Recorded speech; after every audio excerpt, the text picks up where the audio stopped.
coi chăm cọt ở đây tại Đồ Làn tại Las Vegas Lan của này Lan đã coi cho ngọt trong chi tới qua tới chùa Lan ở lời nâng cầm cọ lôi kia hai tam internet đó bên tay qua từ Đồ Làn á chăm pi nẹt máy câu nước nông vàng ok đừng smana mau chăm tay chăm chôm đi thế nào bông bồn bye bye xưa đây bông bồn ngon cái này ngàyนี้ធ្វើដំណើរទៅ Las Vegas អញ្ចឹងពេលដែលចេញមកបានប្រហែល15នាទីគឺប្តីមក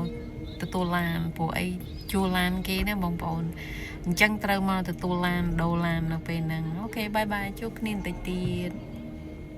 ប្តីត្រឡប់មកវិញតែសម្រាប់ថាអត់បានឡានទេបងប្អូនឡានត្រូវ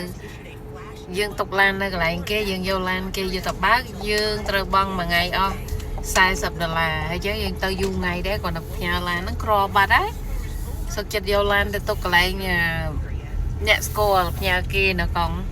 ផ្ញើកន្លែងអ្នកស្គាល់ហ្នឹងមិនបាច់ទៅដល់ផ្ទះទេហើយយើងជិះ Uber មកតាក់ស៊ី Uber យើងចំណេញជាងហើយ Uber អស់តែ30-40រៀលមកដល់បាត់ហើយជាងចំណេញលុយបាត់អញ្ចឹងដំណើរដើរលេងក៏ពិបាកដែរប៉ុណ្ណឹងអញ្ចឹងបងប្អូន See you